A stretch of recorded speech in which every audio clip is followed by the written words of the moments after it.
even though things were kind of like the old school China, how it used to be, there was so much energy of looking forward, so much opportunity for growth that I turned a visit for 2 weeks into 15 years. What's up, everybody? My name is Adam, and I'm the host of the UKnowAdamTsang podcast, the show that is dedicated on bringing on passionate people, learning about their stories, and delivering value to entrepreneurs. So if that's what you're interested in, go ahead and follow, like, and subscribe. You know what I'm saying? How's it going, guys? Welcome back to another episode of the UKnowAdamTsang podcast, where you get to know just a little bit more about people, passions, and all things business. Today, sitting across the way, I have the Director of the Business Incubation Group right here in Statesboro, Georgia, Patrick Wook.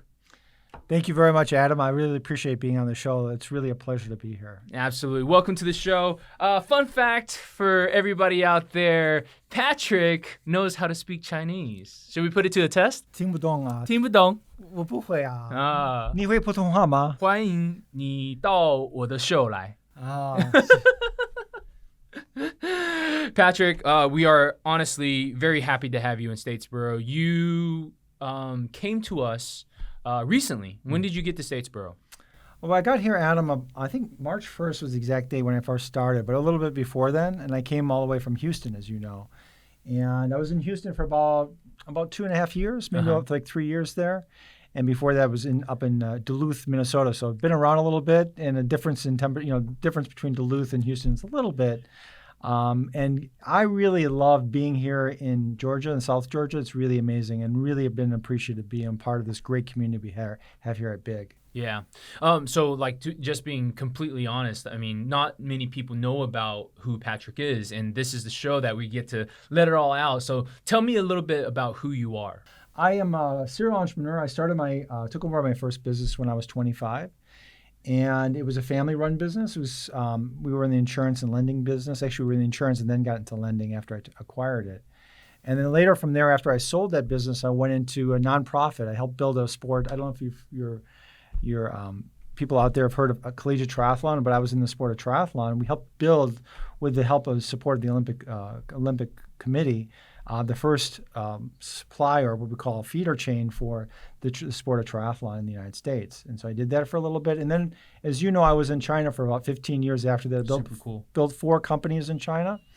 I always joke with a little bit of my friends, I brought money back from China instead of sending it to China. Okay.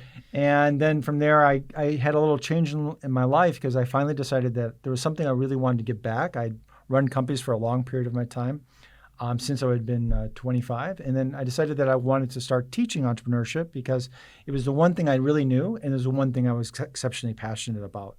And so I've been doing that for over the last, let's say, 8 or 9 years. Yeah. Tell me a little bit about kind of like how you first got into entrepreneurship. Like, were you entrepreneurial even at a very young age? Like, how did that all start? Actually, that's a great question. I appreciate you asking, Adam. The thing is like, as a youth, I wasn't that entrepreneurial. I was very introverted. I was that quiet guy, that everyone ignored. And in my neighborhood, everyone picked on, right? So I was always the quiet guy. But I always loved computers, and I always loved reaching out to people. I was always, even though I was highly introverted, I always loved communicating with people, which is kind of a contradiction in terms. Mm-hmm. And then later in life, I wanted to be in Wall Street, in the stock market. And then I also liked politics, so I had a lot of different interests. So I was very lucky at a very young age. I got to work. I worked as an intern in Washington, D.C., worked for Congressman Sangmeister. And then after that, I went to work for Wall Street. Mm-hmm. And so I was in Wall Street. I worked for a small firm there. It was owned by Bear Stearns. And while I was at Bear Stearns, I got a call from my father. He was going to retire. And he says, this is the one chance. If you're interested in taking over the business, this would be it. Yeah. And so I leaped at that chance. So I wasn't always an entrepreneur. I always had a kind of a stirring in my life that I wanted to do something. I never really fit in, but entrepreneurship was like one of those things that finally, when I got into it, it was like my calling. It was like really I connected to the one part of me that really I felt natural for me. And succession is like a huge part of, family succession in terms of business, or business succession rather, is a huge kind of like interest of yours. What type of business was your family, your father running at that time? Well, he had actually acquired it from his father, so it was Okay. actually it was a third generation thing. Uh-huh. But he was in the insurance field Okay. initially. So insurance is not always the most dynamic, exciting, especially in a small town, which was like 5,000 plus people back then. So I took it over. And really at the beginning of doing that enterprise, I found out that we had some financial issues that we had to tackle. So using a lot of the sales experience I had from Bear Stearns early on in working on Wall Street, I used a lot of that to help build the business. But he was originally in the insurance field. And then later on, as we grew the business and as we kind of got out of that hole and grew it up to a larger extent, I came to my ideas like, we've got this huge customer base. What other add-on things could we help and support and develop? And we got into lending, commercial, we got into brokerage, and then advising as well. Did you get any pushback when you initially took over the business? Because it's a family business, right? Was there any like, hey, like, who's this guy that just came, Mr. Wall Street coming in, and like, did you have any of that, or was it pretty smooth? No, there was a lot of pushback for it. I think the situation is I had not been around for a while, so I was like the absentee heir, and I was coming in only clearly because of my father's desire to move on. Right, Sure. So there wasn't like I had grown up in it and I had developed it. So there was an extreme amount of pushback on it. And I think, and to be fair to anyone who was involved in that situation and there with me, I would have been too. I would be like, who is this person? They don't know. They've only been in Lockport, tangentially. I left actually Lockport when I was 15, my hometown. So, I'd be like, why is he doing this, right? And then also the fact that I hadn't been working in the insurance field, probably also set off a lot of red flags. So not only, like in a question like what is he doing in this industry, but also in a personal like social basis, or even as a human HR basis, like what, how is he going to fit in the culture? Right? Sure. So I think there was a lot of issues back then, but the one way I kind of demonstrated that I could is I could always sell. So the way I kind of demonstrated or proved my chops was I sell everything. Yeah. So I think after you prove your chops and you show the people you can actually make money, you can actually support what's going on, then people kind of back off a little bit. But then there's a whole nother field, like how do you inspire people? How do you develop people? And to be frank, at that period of time, I really wasn't open or evolved enough to really kind of to engage that at that moment. I love this conversation because I think that it's something that the viewers and listeners can really pull from. It's stepping into a situation where, if you're coming in as a manager and you've never been part of that development, and you kind of like touched on this, but like what advice would you have for them? Because this is one of the toughest situations to go into, because you're this young buck, like no one has worked with you ever before, and all of a sudden you have been put into this role. Yeah, and this is like I do a lot of research and studying on research. I've talked to a lot of people in this field, and anyone, and it's not just in dealing with a family business, in any role, you always want to find a way. You may not find agreement with people, but find commonality, find a way that you can at least work together. Right? The biggest challenge is I didn't know what to do at that time, and so I fell back on the one thing I could do, which was sell. Sure.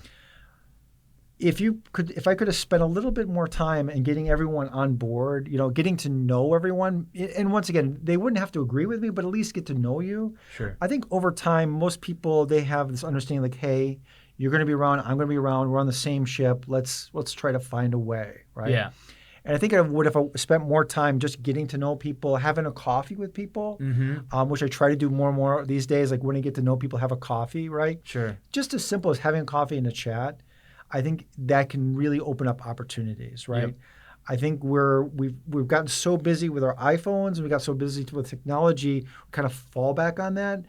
But there's nothing that beats face-to-face talking and being honest and open with each other. So I hear like developing a relationship with the people that are there will go miles and miles, even if you are kind of like in a higher position than they are. Absolutely.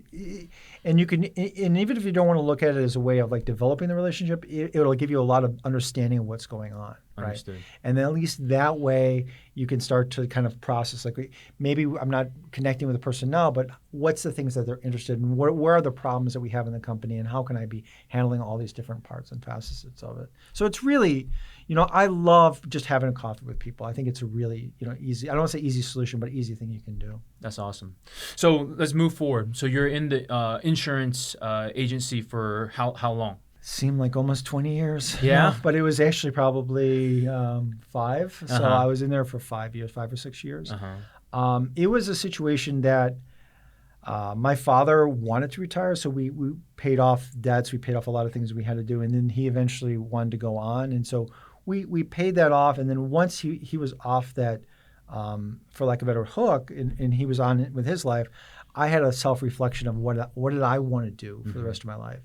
And I came to, like, I think one of those, like, epiphany or coming to terms moment, like, do I want to do this for the next 20, 30 years? And I was like, that's not really what I wanted to do. So what do you think was lacking? Buy-in. I mean, it was not, maybe not lacking in regard to buy-in, in regard to, it's not about the size of the community. It's not about where it was. It was about, like, what did I want to do with myself. Sure. Like internal search. Internal search. And I guess for those people who take over a business, I really recommend you take time to do an internal search because you don't want to get into it and then realize it's not something you want to do. Sure. Right. So, that internal search, if you get the chance to do it before, is really good. Like I've seen a lot of heir parents who've been successful who've gone off to Europe or gone off somewhere else and done their thing, and then, like, hey, I now know what I want to do. Sure. Right. And the other thing too is there really wasn't any traditions or anything holding me to the community. A lot of my family, which our business had been built off of, a lot of them had left or retired or gone on. So there wasn't that, like you get in a lot of smaller towns, that strong community connection with each other. So I didn't really have a lot of that. So there was those challenges as well. And so my personal desire plus not really attached to the community allowed me to make those decisions quite easily to move on. And then what does that look like? So what happens after that? Where did you move to? I moved down to Florida, actually, a little place called St. Leo. And we founded a nonprofit company called Collegiate Triathlon Association with a friend of mine, Kyle Sage. Kyle, if you're out there, how you doing, bud? Awesome. He's an awesome guy. He was a super triathlete during his day and age. He was one of the top Ironmans in his day and age. And he was working with an organization called USA Triathlon, USAT. And I was really heavily into triathlon back then. It was a sport that I was really connected with. I was doing my first Ironman back then. And I loved doing that sport. And the U.S. Olympic Committee was looking to kind of fill this gap because they had triathlon had just become a sport for the Olympics. And they needed to create an organization that would kind of feed into that long term. And I thought, it'd be so cool if we could create this nonprofit. I actually created a nonprofit and go around the United States and engage people to join the sport of triathlon. So I got in my little Jeep. I had a little Jeep Wrangler back then. I put my bike in the back. I had granola in the back with some honey, right? And I traveled around the United States. Me and this guy and I had a little CTA plaque on the thing, and I engaged colleges and universities and college students to join the CTA, Collegiate Triathlon Association. Then we had the first national championship 1 year later. Wow. In Memphis in May. And it was really cool because it was like one of those things that you see this guy, he's got to be in his 30s, and he's driving around trying to get college students out of the back of his van, out of the back of his Wrangler, involved with triathlon. But triathletes as a whole are very down to earth, and because I was a pretty strong triathlete, and I loved the sport. They knew I loved them. And we had that connection that we were talking about before. Where's the connection? What is your passion? They saw that, so we were able to take that off and build it off. That was really great. It was a great passion project and something we were able to do. When let's talk about a little bit about a triathlete. What does that involve? Swimming, biking, and running. And how far in each one of those? It matters according to the distance. It's been quite a while, as you can see, Adam, since I've done triathlons. So it's been quite a while. I know the Ironman is like 160. I think it's maybe 142 miles or something like that. In total. In total. Okay. Yeah. And then does it matter how you split that up, or is there an actual route? Can you do like all swimming and then just bike like a mile and then run a mile? I don't know if I'd want to do 100 miles swimming, but Adam might be able to do it. No. Yeah. I'm just curious because I don't know anything about this sport. That's okay. I think it's 1 point. If your audience knows, they'll probably correct me. It's 2.4 kilometer swim, and I think it's 116 kilometer bicycle, and then it's a marathon, which I think is 42 kilometers. And you mentioned something in here that kind of like caught my attention. You said something about triathletes being very down to earth. What about the sport makes it that way? I think because a lot of people have to, like, it's one of those sports you have to be fully committed, like rock climbing. I think most people who do rock climbing are fully committed, right? Especially on an amateur level. So it's one of those sports, like, once you get into it, I mean, there are people who just do it for fun, right? But the ones that are like doing half Ironman level, they're fully committed. You know, it's to compete in Ironman, you have to, like, literally it's a job. It's 40 hours, many times 30 to 40 hours a week training. So that's like, you know, full-time job. Full-time job. So there's a lot of people who are like they're all the way in it, you know, like in entrepreneurship, they're all the way in it. And so when you're out there racing with them or training with them, there's a lot of respect for each other because we know how many miles we have to put in. And to be frank, also after biking, you know, for fun, you know, 100 kilometers, right? You don't have a lot of energy to like bash each other. Like mostly you're so tired, like, dude, can I eat something, please? So there's a lot of camaraderie and fun and over it, and it's and there's a very strong bonding because there is that full commitment of each other, and because in some ways you kind of feel special, and in some ways like you really push yourself to the next level in your own life. I hear a lot of discipline in that. And I would say that in entrepreneurship, I believe to be successful, it also requires an extreme amount of discipline. What do you feel that your experience with being a triathlete had any impact, or can you draw any comparison between like the sport of triathlete and the sport of entrepreneurship? I think to even go back a little bit, I went to military school, so I had a lot of discipline very early on, you know, in my high school years. And that helped me kind of allow to have the commitment later on to do triathlon. I think the one thing, like discipline, you're 100% correct. You utterly need discipline to execute and to get the job done in running a business, right? I think the other part too is you have to have a commitment to process. Right, Ironman. There's an actual process to do it. In triathlon, like everything, and there's a whole process, but then there's also minutial details, like how do I clean the bike, how do I take care of, there's process also drilling down different segments and becoming more and more efficient. Very similar to a business. So you have an overall goal that you're going after, but at the same time you're drawing back, is my marketing being effective? Are my people am I helping the people in the right way? Is the culture, affecting properly, right? So it allows you to not only look at what is the overall goal, but look at those minutial, those details, minutial details of what's working, what's not working, and then really work on that process as you go through it. So I would 100% agree that triathlon does help you because it helps you look at the different aspects of it. Very nice. So if you want to be an entrepreneur, be a triathlete first. I'm just kidding. Still selling no matter what. So you did that for how many years? So I did triathlon probably, I would say about 14 years. 14 years? Yeah. Wow. And then, so running the nonprofit for 14 years as well? No. I ran the nonprofit for a couple of years. For a couple of years. Yeah. And then what happens next? Why, or you did another soul search, or what happens? Yeah, well, I did a soul search, and Adam knows this, but I moved off to China. I was in a class with 4 or 5 people. I think it was 5 people from Chongqing, which is the northern part. And we went to MBA class together. And they were like, why don't you come over? I think they were just inviting me over to China for come for holiday, right? Yeah. And at the same time, this would be very interesting maybe for your viewers, is WTA, World Trade Organization, was opening up at the same time. So it was a huge opportunity in China because prior to WTO, the trade status, China was kind of seen as this, kind of close partner that really wasn't going anywhere. And that the WTO agreement and the things that came from it really opened up China. So when you got there, even though things were kind of like the old school China, how it used to be, there was so much energy of looking forward, so much opportunity for growth that I turned a visit for 2 weeks into 15 years. Yeah. So, and it was just like one of those amazing things that you just decide that you're like, this is a place I want to be. So you mentioned a MBA. When did the MBA happen? MBA was from around 2000 and 2001. So it was a 1-year program, very intensive, and I got it done.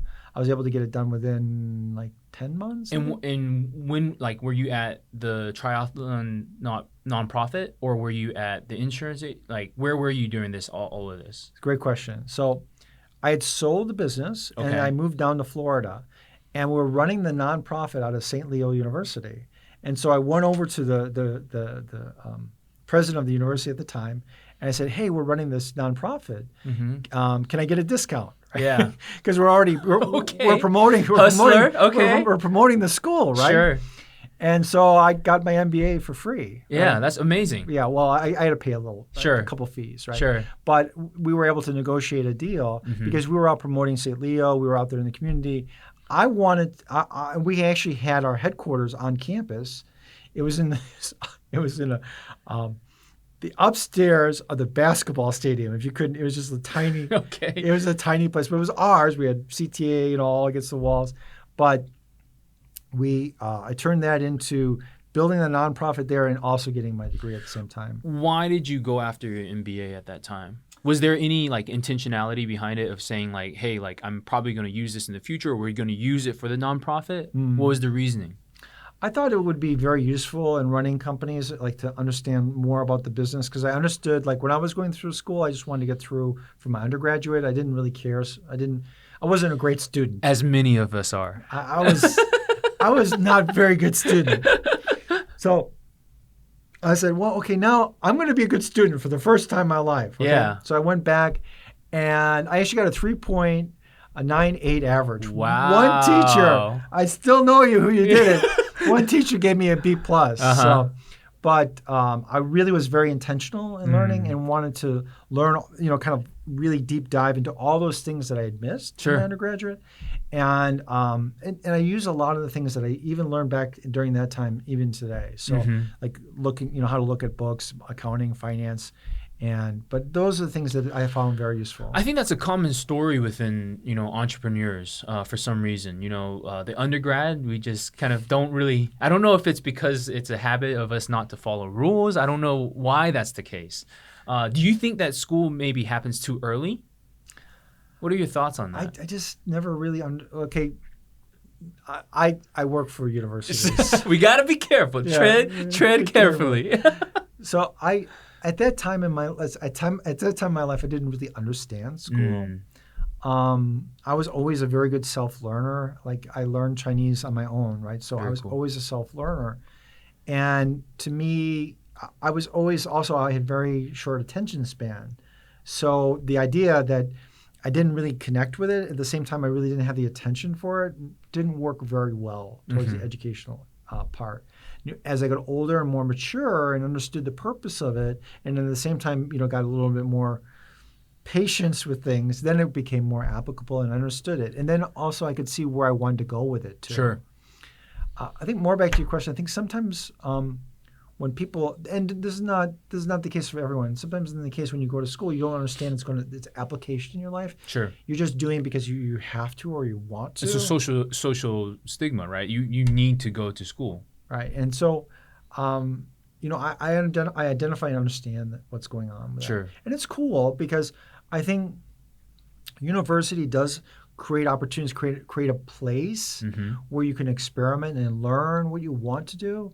I just never really took advantage of that aspect. I was always really focused into what I was doing. Yeah. Right. And then probably missed out on a lot of opportunities because of that. Yeah. So you get your MBA and then you're running this nonprofit. You go on this trip that's supposed to be 2 weeks. Yeah. And then it lasts how long? Like 14, 15 years. That's amazing. So tell me about when you first got there and how that simple 2-week trip turned into such a long career. Well, I don't want to get into all the minutiae because there's lots of stories with it. And I'm sure it would take like 15 hours to go into. But give the people what they want. Yeah. Just kidding. Yeah. So the long and short of it is, when I went, we were going to teach business. That was like one of the paradigms. I was going over there for 2 weeks. So you were like teaching at We the were moment to teach now. business. Okay. That was because we were to go over there. We're going to have a little fun teaching business, the whole bit. And I got off the airplane, and it was really, back then Shanghai was not what Shanghai is today. It was just a little bodunked airport, and really late at night. And there was no taxis back then. There was just a bus. Mm-hmm. So if you ever go to Shanghai today, it's completely different. There was no Uber. There was just a bus. Yeah. And I took the last bus back into downtown Puxi. Uh-huh. And Justin comes to me and says, well, we're going to go work tomorrow. Justin Was the guy, one of my partners from, he actually went to MBA school with me. Okay, yeah. Justin Vaccaro, good to see you, bud. So he was the one, his father helped set this up. His father had been in China before and helped set this up, that we were going to go and do this teaching gig, right? Yeah. And then so we're taking the bus back, and he says, telling me about everything going on. We're sitting in the back of this bus, and he says, I might have some bad news for you. He says, what? I just got here, right? Well, not only you're teaching tomorrow, but you're teaching English, right? So why are you teaching English? I don't know. And I guess. Well, I mean, they took the guy that looks the part. I guess put him in that role. Is that what happened? So somehow, the role for me had went to be teaching at teaching at a university of business, right? An MBA, to teaching English at a high school. How did that happen? Was that something that was pre-planned? I was pre-planned by someone. Somebody, not me. but you had no idea. But this is always how things happen, right? In China, things are always flexible. Things always happen, right? Yeah. And you either fight it or you adapt, right? Okay. So, by the way, never invite me to teach anyone English, right? It is literally the last language you'd want me to teach Chinese before English. Maybe even Russian, okay? You know Russian? No. Oh, okay. That's why you'd want me to teach it, right? Understood. So I was we taught these students for like 1 month, right? Because they gave us a 1 month contract, and I was supposed to be there 2 weeks. I'm 2 weeks into this, and I'm like, I want to go. But somewhere along the line, I cracked, and I said, I want to see where this goes. Yeah. Right?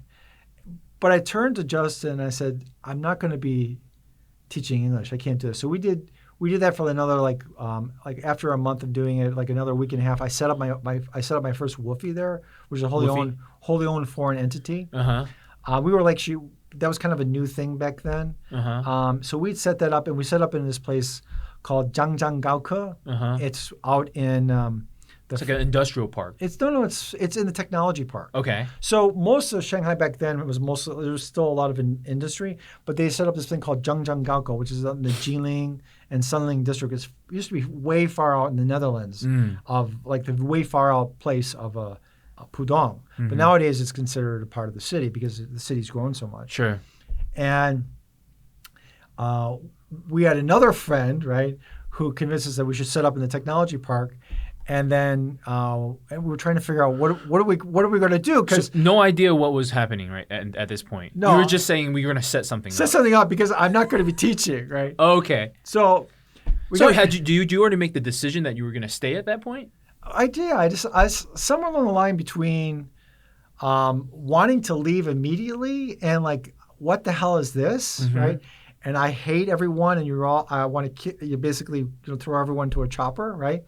To like, I'm going to stay and see where this ride goes. What happened? This is so fascinating. There has to be something that maybe transpired. Was like what clicked? Because I think, to me, there are times when you find yourself in a bad position, like in life, right? Yeah. And the thing about it is you were able to, maybe it was a mind shift or whatever it is, but I think that's huge, of being able to work through kind of like that struggle, and then still see like, the silver lining to like all the clouds. Yeah.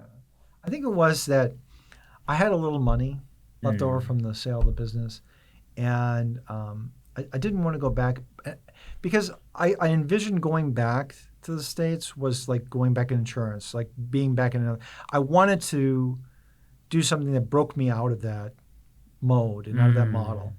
And in the same time, I didn't really have a lot of industry experience, right? And there was all these industries that were around me, huge manufacturing industries, logistics. And so I really thought it was a great way of me to learn a lot of things very quickly. Whereas if I went back to my small town, I went back to somewhere, my options in life would have been very small. Sure. Right? No disrespect, it's just that's the way I saw things at that point. And so I said, I'm gonna see what comes out of it. And back then, Sina, Shenda, all of them were very tiny companies, and they were all in Zhangjianggaoke. Yeah. And we used to hang out with the Chen brothers and all those guys. So, yeah. And then I'm not familiar with them, by the way. Well, Sina is like a large company these days, and so the other thing that also kind of elevated stuff is I just found that we had a local partner, and the local partner was what felt like he was helping at the time, and didn't end up really was more helping themselves. Sure. But the idea that someone was willing to help you, and at the same, like every day. So you imagine as a kid how much you learn as much as a kid. Like think about how much you learn by language, and you learn by getting around and all the things. So imagine if you could do that whole process again. Learn everything at a super amplified way, and be able to take in whole new culture, whole new food, whole new life all over again.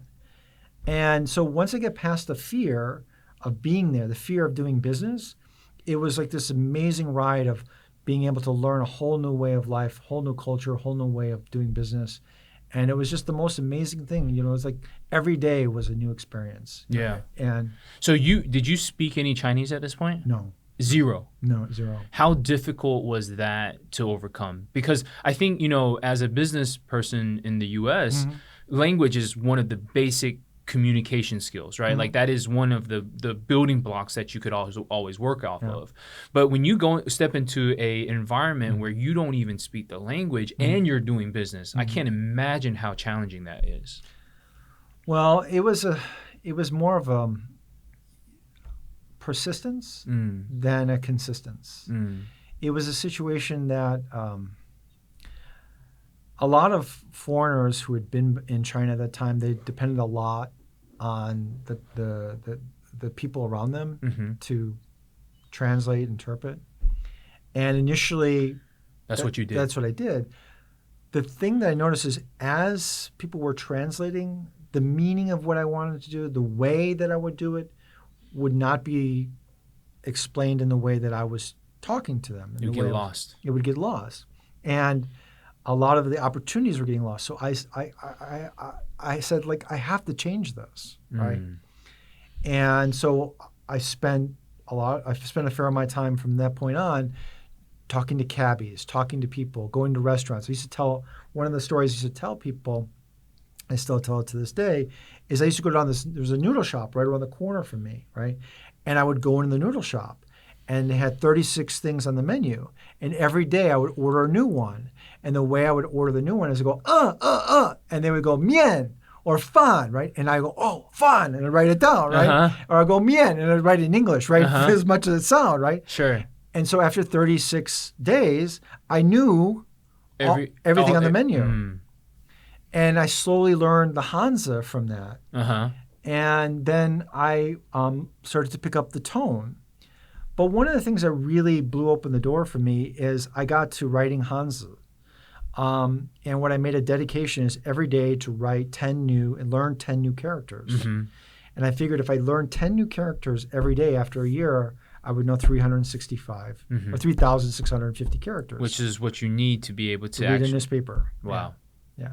And once I was starting to be able to read signs and newspapers, and there were a lot of foreign friends who could speak Chinese but couldn't read anything. Sure. So they would come to me to read the signs for them. That was your advantage. Yeah. And so slowly as I could read more and more, I could understand more what's being said, and it kind of all... Did you ever have a situation where, where they didn't know that you understood the language? There was one business dealing that there was, and they were negotiating the price in Chinese next to me. This is in regard to the pallet business we had there, and I knew what they were doing, and I knew what price they were going to pay, and so I gave them that price. And they said, we can't do that. I said, well, he just said it. And what did they say? They said nothing after that. They just signed the contract and left. I like it. That was the one, I think the one time it really paid to my advantage. That's awesome. But I think the other thing too is like being able to communicate with people. I mean, business is very important. Don't get me wrong, as an entrepreneur, it's exceptionally important. But if you're going to enjoy the experience of being in America or being in a foreign country, it's like talking to everyone, learning all the things that are going on, because there's so many amazing, great people in China. You know, I think sometimes, I mean, Chinese media demonizes, America. American demonizes China. But if you get rid of all of that, the people are just amazingly lovely and, very thoughtful, very, very original people. Yeah. And they're just trying to survive. Yeah. It's an exceptionally difficult place to live. So. That's amazing. So you've learned the language. At what point do you start the actual company, and how do you step into those companies? Well, I think the real place that I learned to like really do business was at Airdex, which is the pallet company. And I had enough knowledge Chinese at that time, and I was working a lot more with Taiwanese and foreign companies at that time. So it also helped. So they would switch between languages, and I would switch between languages. So that was a good balance. Sure.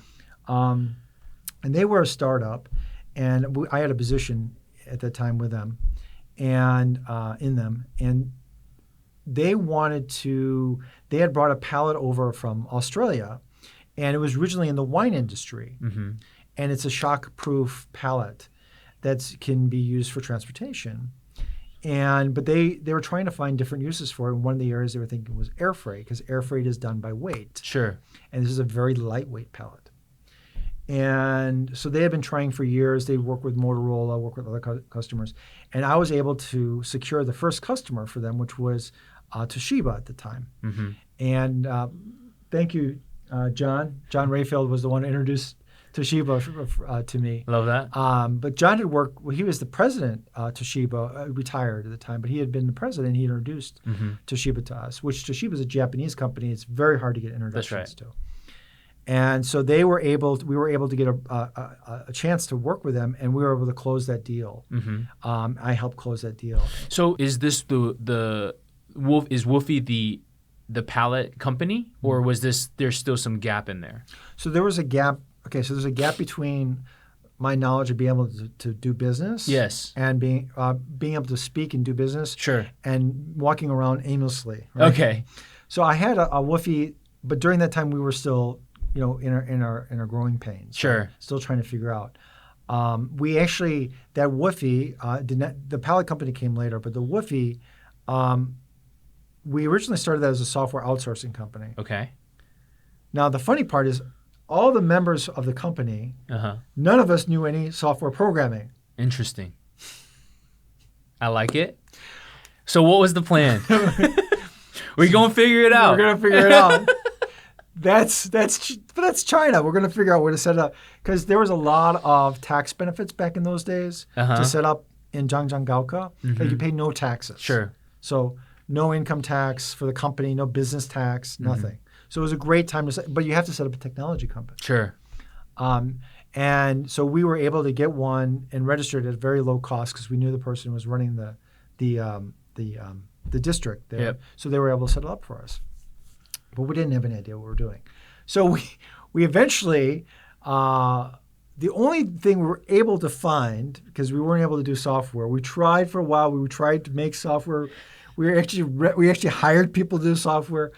Oh my God, it was like the worst, miserable failure that you could possibly. We actually created a software program for 360 HR. It was a nightmare, right? And so I'm at Starbucks next to the Ritz-Carlton, and I'm having a coffee. I've got this new company. We're doing software, but we're utterly worthless, right? And I'm talking to this foreign gentleman who just, came here, and I'm telling him about like how to get around Shanghai and all the things, because I'd been there for a short period of time, sure, but I know how to get around. And he turns to me and goes, "Patrick, you really know Shanghai really well." It's like, of course, at that time you say, "Yes, of course." Yeah. Right? I live here, right? This is my home. Would you want to help set up my company? Ding, ding, ding. It's like, company registration. So we set up Magna. If you've heard of Magna, the auto parts company. Mm-mm. It's the third largest auto part company in the world. Okay. We set up their company. Just off of a drink at Starbucks. Yeah.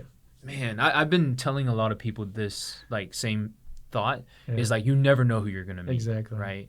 Yeah. And I guess like you connected obviously because he was a foreigner as well. Yeah.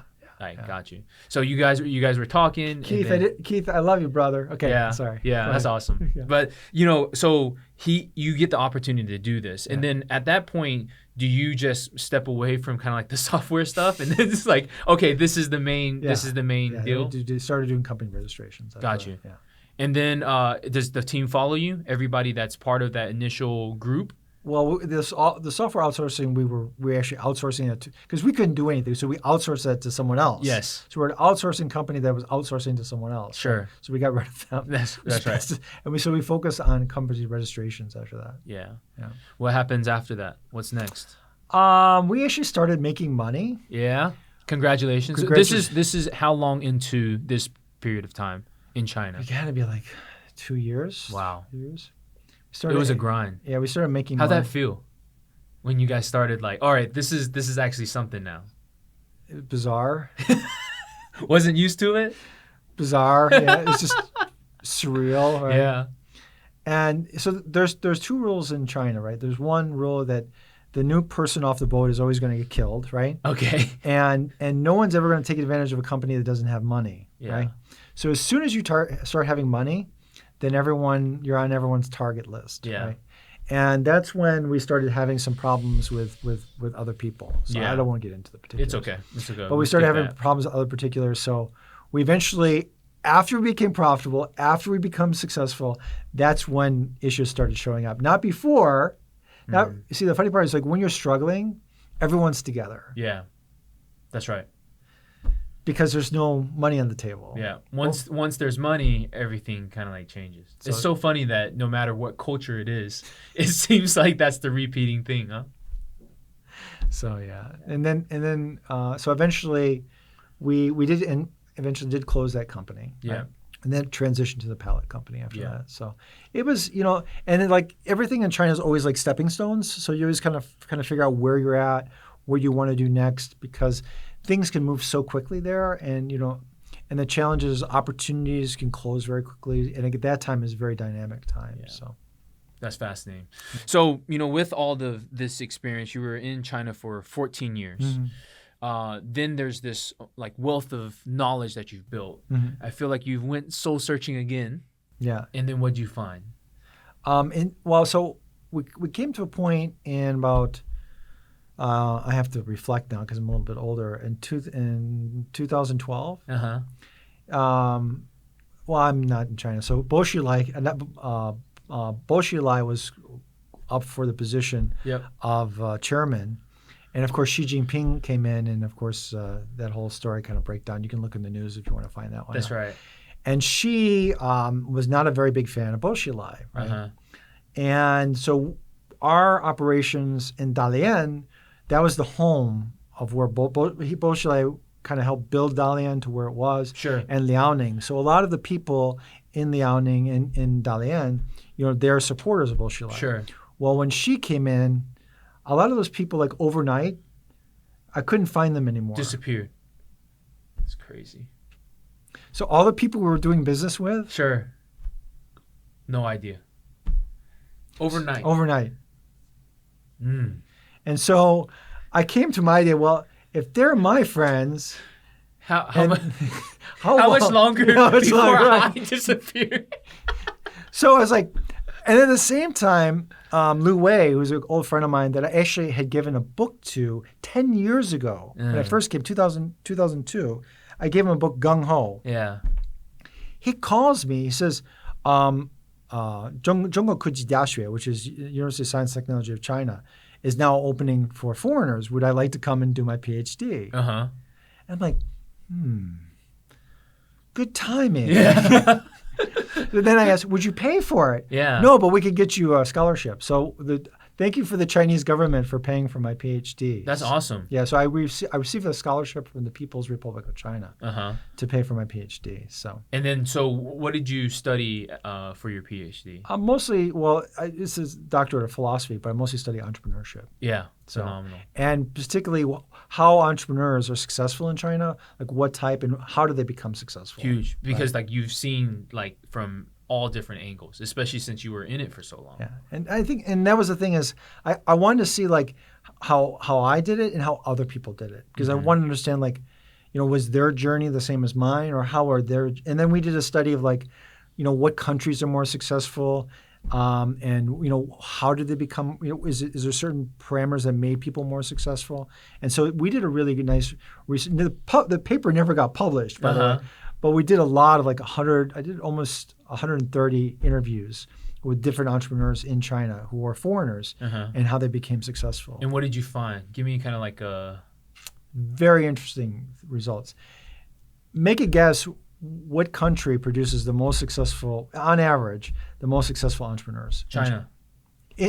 Foreigners in China. Foreigners in China? Yeah. Taiwan.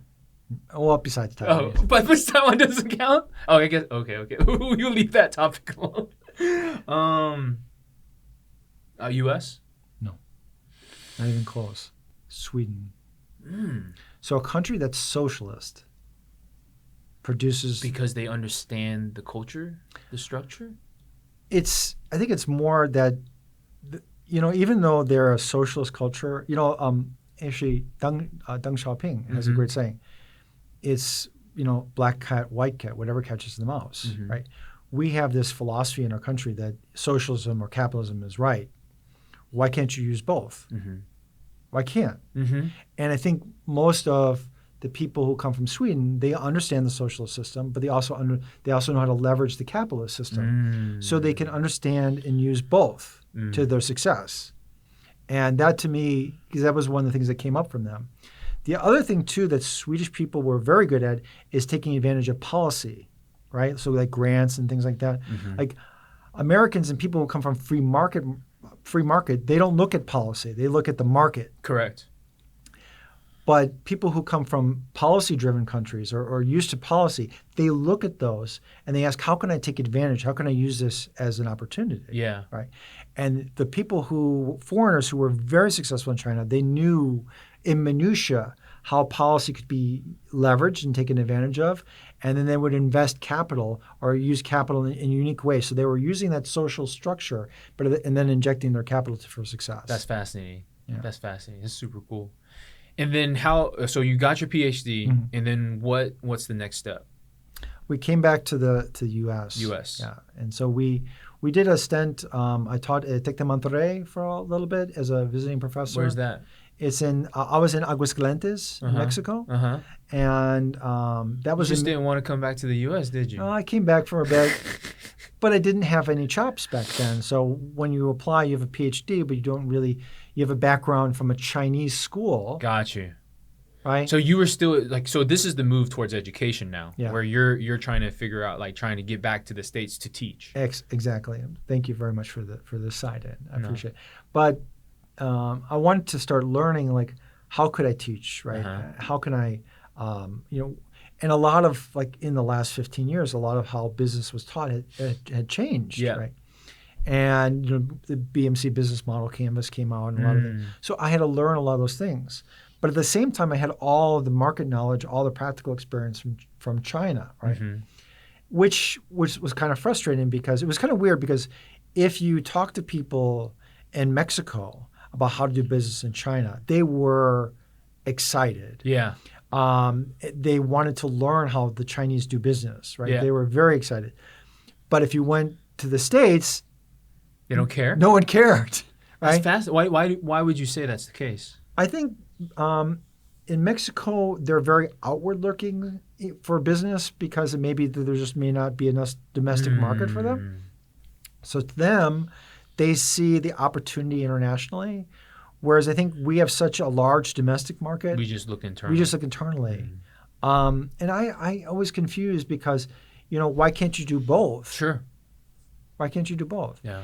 And so that's one of the things. Like when I think about the program here, now we're going to scale a little bit back and we're looking at here in Georgia, right? And I talked to different people about farming and farming business.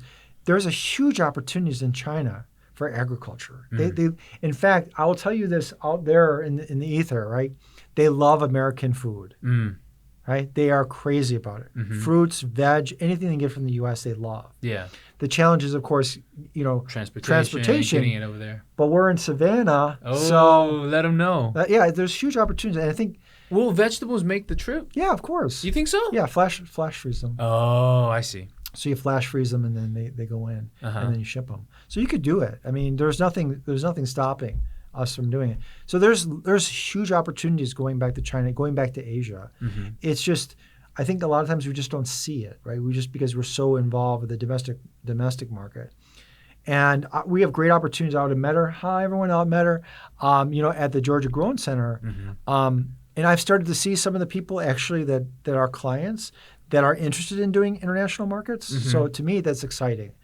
The thing is, I think a lot of time we look locally, especially small business, we look locally and we look at the opportunities locally instead of regionally or even nationally or even internationally. And we get kind of stuck in that, right? And one of the things that I would like to do eventually with the center and with the education and the training that we're doing is teach people to look at least regionally, right? Maybe even outside of Georgia. What can we do outside of Georgia? Right? And then hopefully even internationally, because we still have an excellent reputation, especially in agriculture, especially in products. It's just we don't take advantage of it, and we let other countries like China, like other countries like Africa take over those markets. We have a lot of relationships. We have geographically, we can access it, maybe not China as much, but South and Central America. And we're not leveraging those things. Yeah. And so that's where I can make that full 180, go back, use a lot of the experience I learned, and like how can we make those happen? How can we make those opportunities happen? Well, I was going to ask in here, because one thing that you bring to the table is just this wealth of experience, right? Like being able to do business in China and having all these ideas.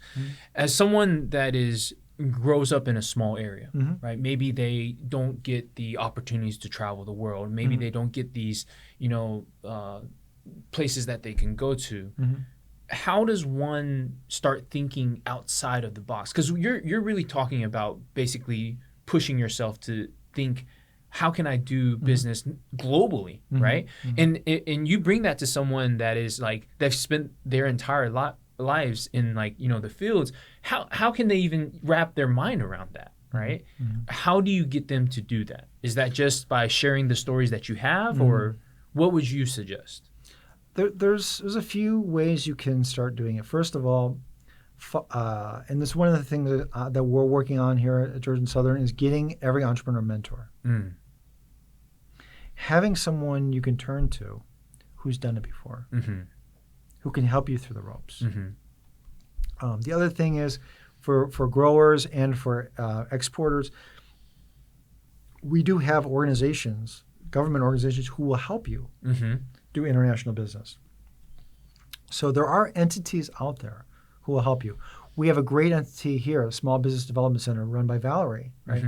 I love the work. SBDC is like the most unsung hero. I love that. I sing their praises 24/7. If you go to them and say, I want to export, I want to do something regional, they will help you find those resources. They're amazing. So it's something that, I understand a lot of time we'll look at our phone or I'm going to look it up on the internet, but having those relationships with a mentor, turning to the SBDC, reaching out to government organizations. I know it's not convenient. I know sometimes it can be a very lengthy process, but if you put your head to it and you're focused on it, you will achieve it. I promise you will achieve it, right? I've seen people with a lot less who have the desire, and they keep plugging in. You think about the story of I can't think of it. Who owns Alibaba? It's Jack Ma. Jack Ma. Yeah. How many times he applied to Harvard? That's right. Over and over and over until fully committed, right? Yeah. And if and I know running a business, don't get me wrong, running a business is not easy. Sure. Okay. There's a lot of day-to-day things you have to take care of. That's right. but you should always segment 10-15% of your daytime, lifetime to that vision, that next step of what you want to take, and commit yourself to that. And I think if we did, I mean, even as an individual, as a community, or even as an organization, we could definitely achieve it. So let's talk about that. What does the Business Innovation Group, this incubator, what in your words, what is it doing? Well, we have a lot of what they call irons in the fire here. And what I want to do is provide like an overall vision of where we're at now and where we want to go. You know, we have had a very strong community footprint here in Statesboro, also in Hinesville. We're opening up a new center there. And of course in Metter with our people at Georgia Grow, and that we absolutely love the innovation center there in Metter. We're just amazing, run by Heidi, right? So we've had a very strong commitment to the community. And we've had great partners in doing that. One of the things that we want to do is start taking it to the next level, is looking at is how can we help more people in that entrepreneurial pathway, like we were talking about earlier. How can we inspire and engage people, maybe who at a younger level or a nanoscent, which is a beginning level, and help them through the process. So getting them onboarded, getting them to a point where they got a mentor, getting them the resources they need to evolve, and then eventually getting them to a lender or getting them someone, you know, who is willing to give them equity, right? And helping shepherd them, being a guide through that process, right? And that would be something that would be really, you know, changing for a lot of people, because I think they come here. We've got a lot of entrepreneurs who are already doing their business here, but it would be great to be that place, that kind of shelter in the storm, where people can come to and say, I've always wanted to be an entrepreneur. I want to be in a place with other entrepreneurs who can inspire me, who can engage me, right? And then I want to find that pathway. I want to live that dream in my life. And I want to create I always think about Bob Dylan's Shelter in the Storm. I want to create that place where it's always safe and warm. You know, it's always that place you can turn to when things are down. And you've got a brother, you've got a sister who understand the challenges you're going through, and maybe they won't do it for you, but they'll be there for you and listen to you and engage you. Right. You speak a lot about tribes. Yes. Would you say that there is a tribe that is being built here at Big?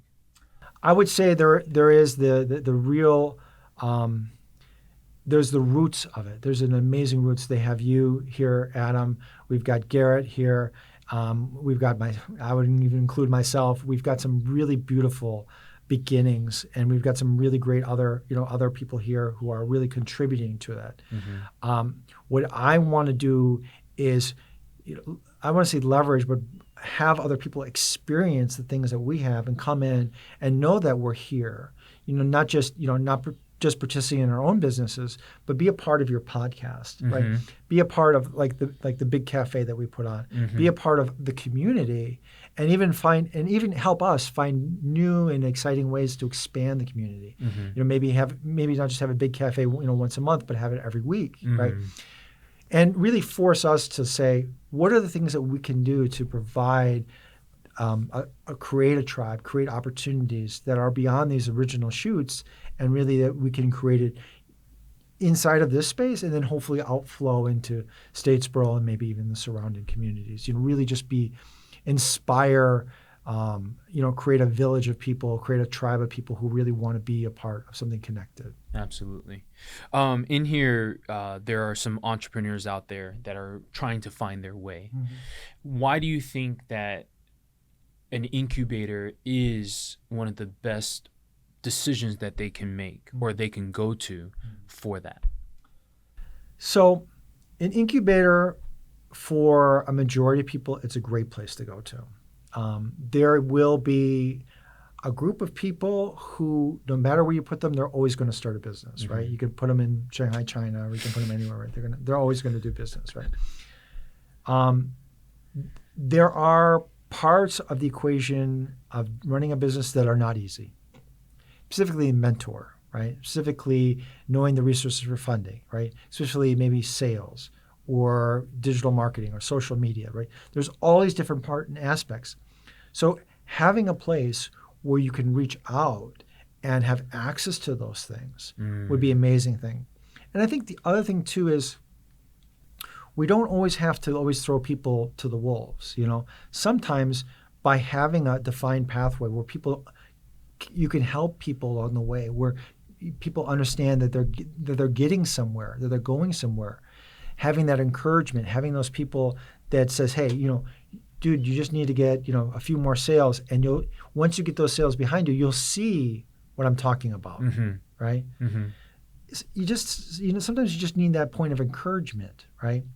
And so that is for a majority of people, maybe 80-90% of the people who are out there who are thinking about a business, but they just never had the encouragement. And once again, this kind of goes back to our educational system, right? And once again, no disrespect to Georgia Southern and everyone, right? But our educational system in many ways is designed to create people to do the job, right? Like everything is designed to build that resume, build all these things. So when you leave, you're going to graduate and get a job.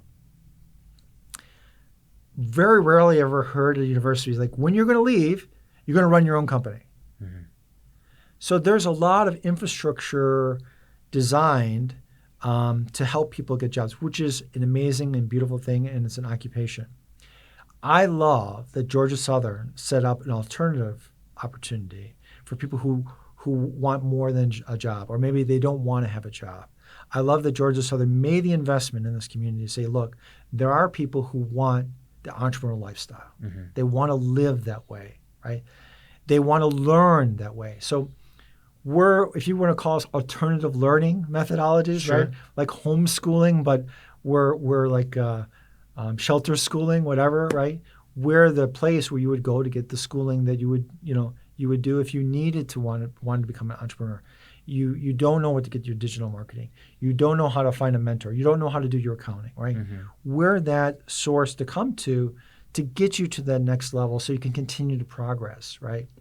So that's why I really love the investment that Georgia Southern made in regard to BIG, because they really understand and they really are committed to creating entrepreneurs in the community. I love that. I think, I can tell from my personal experience, because I actually came to this space a few times, but this last period of time, I really connected with a specific individual. I have a company with him now. His name's Jim Walker. We started a company called Whiskey Grail. And I always come back to this, but it's the community that's here, right? It's the people. Entrepreneurs, for a certain extent, are just built in a different mindset. They think about problems differently. They act differently. Their desires are different than what is normal So, and there's nothing wrong with that. It just depends on what you want in your life. And the incubator, I think, is this phenomenal space where people can come and they can actually help each other out, right? Like we all have different expertise. Absolutely. We have all different strengths and weaknesses. That's just the way of life. And so if I need or I have a question, I know who I can turn to and say, hey, where do I go for this? There's no place, in my opinion, in Statesboro that this is happening at that level. And I think that that's why the Business Innovation Group at Georgia Southern University is so special. Absolutely. I couldn't agree with you more. And I think as we focus more on really bringing more people on, we'll add even more voices and more. I love the word collisions, right? It's like two molecules come together and fuse, or they or maybe explode, and then they become multiple different types of molecules. But they affect each other, right? And it's that effectiveness, that effect that causes you to change and see things in another way. So let's say we have someone come in to the center and they're thinking about entrepreneurship, and they meet you and they're inspired, right? They meet me and I'm talking about the resources that we can get them, and they meet Garrett, and Garrett's planning out like how to run your business and showing them, and they start to say, this is possible. And then they launch their business, and then they become part of the community, right? That's right. And so now you have the next person that comes in and says, I don't know if I can do it. It's like, hey, I came in the door. I was just like you, and this is how I did it. That's right. And so then all of a sudden you go from 1, 2, 20, to hundreds, and my vision is 10 years from now, we have 1,000 champions in the community who are just we have inspired and loved and championed for them. That you're painting an amazing picture for this area, and I'm so excited to see that happen. I have to thank you for coming on to the show. But before you leave, what's the best way to get in contact, right? So let's say that you are a entrepreneur, specifically in the Statesboro area, if they're contacting you. But how do they get in touch with you? Do you have an email? Yes. You can reach me at pwoock@georgiasouthern.edu. There you go. That's amazing. Well, Patrick, I have to thank you so much. Just learning about your experience. We had briefly met on this before. Yeah. But I think that I got into a lot more detail this time, and just happy for you to be in Statesboro. Your vision for the space is absolutely phenomenal, and I will do everything that I can to support. And looking forward to all the things coming true. Adam, to be very honest, I think we all owe a debt to you. You do a lot for this community, and really I do appreciate everything you do. Cool, man. Well, thank you so much. Appreciate it. Thank you. That's the show.